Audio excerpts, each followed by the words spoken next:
The world is at a set of crossroads now with what to do about our foods. Genetically modified foods or organisms are being disputed over whether it is safe or not and if it is a necessary practice to follow.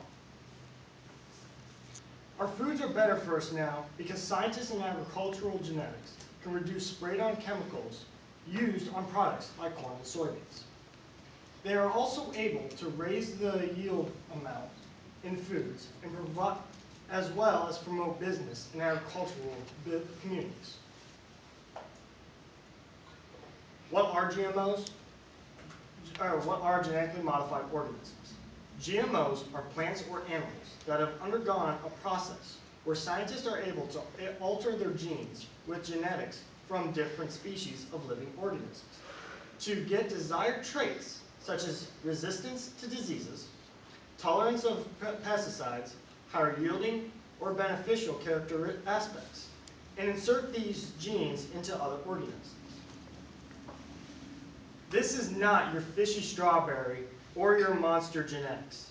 This is simply altering the genes so that the strawberry has a higher freeze resistance. So that way the strawberry has a higher freeze resistance or allows food to be bigger and last longer on the shelves. Foods are better for us now because are better at protecting themselves against natural causes. Insects and weeds are a threat to farming and cannot be prevented unless they use pesticides or herbicides. This will cause local wildlife to be put at risk and be exposed to deadly chemicals. That is where GMOs can come in and save insect wildlife that help pollinate plants. With help from GMOs, farmers can now help protect native wildlife, but still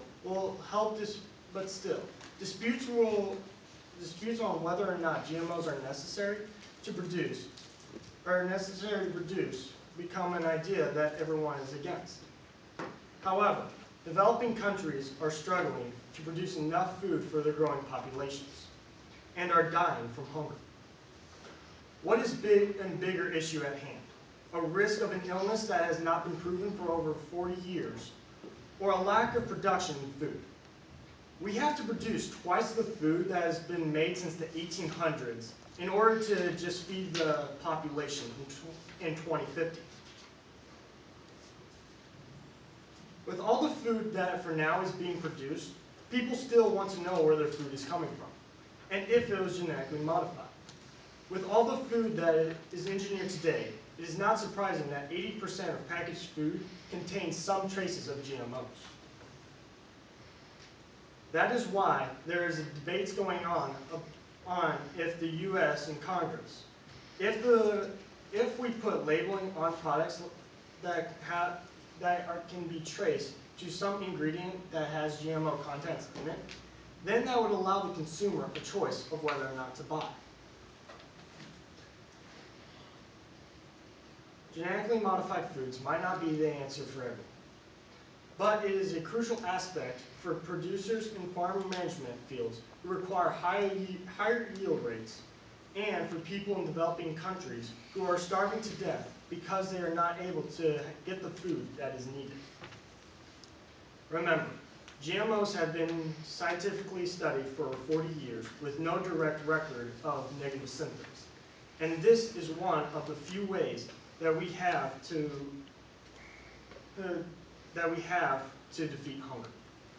People need to understand the concept of GMOs and how this practice works along with the benefits that come with it by saving lives. Thank you. Any questions?